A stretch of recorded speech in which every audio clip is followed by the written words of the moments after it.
নেইমারের সাথে নাম এসেছে অ্যান্থনিদের নাম। ফর্মে থাকা এই তারকাদের দলে নিয়ে বাদ দিতে হবে অফর্মে থাকা রদ্রিগো এবং লুইস হেনরিককে।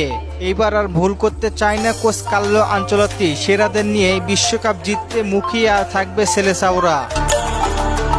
2-1 ম্যাচ নয়, টানা 32 ম্যাচে ক্লাবের হয়ে গোল করায় রদ্রিগো গোয়েস।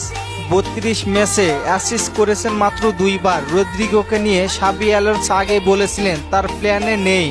এরপরেও ক্লাবে থেকে গেছেন তিনি। লা লিগায় এই মৌসুমে 3 ম্যাচে শুরুর একাদশে ছিলেন।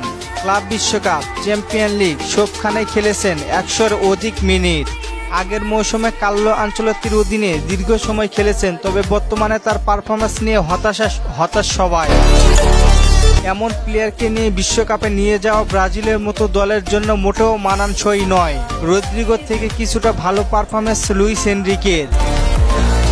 রাশিয়ান লিগে খেলেন এনরিক। চলতি মৌসুমে করেছেন 4টি গোল অ্যাসিস্ট। রাশিয়া লিগকে তুলনা করা হয় সৌদি লিগের সাথে, যেখানে তার পারফরম্যান্স মোটেও ভালো না। শুধুমাত্র গতি দিয়ে বিশ্বকাপ সফলতা পাওয়া যাবে না। ব্রাজিলকে বিশ্বকাপ জিততে হলে দরকার নেইমার অ্যান্থনিদের। নেইমার ইনজুরি নিয়ে মাঠে নেমে করেছেন 5টি গোল অ্যাসিস্ট। ডাক্তার যখন নেইমারকে বললেন খেলতে পারবেন না কোনো ম্যাচ, তখন থেকেই এমন পারফরম্যান্স নেইমারের। সান্তোসকে রেলিগেশন থেকে বাঁচালেন এবং বদলে দিয়েছে পুরো সান্তোস দলকেও। এছাড়া সান্তোস এবং জাতীয় দলে নেইমার নেতা, তাই আমরা আনফিট থাকলেও নেইমারকে দলে চাই। নেইমারের সাথে অ্যান্থনিকে লাগবে। গত মৌসুমে দুর্দান্ত পারফরমেন্স করেছে এবং এই মৌসুমে দুর্দান্ত ছন্দে আছেন। ম্যাচের পরে ম্যাচ গোল অ্যাসিস্ট, ম্যাচের চান্স ক্রিয়েটও করছেন। এই মুহূর্তে রাফিনার সবচেয়ে বিকল্প প্লেয়ারের নাম অ্যান্থনি। রাফিনার বদলি হিসেবে অ্যান্থনি যদি থাকে তাহলে হিমশিম খাবে যে কোনো দল।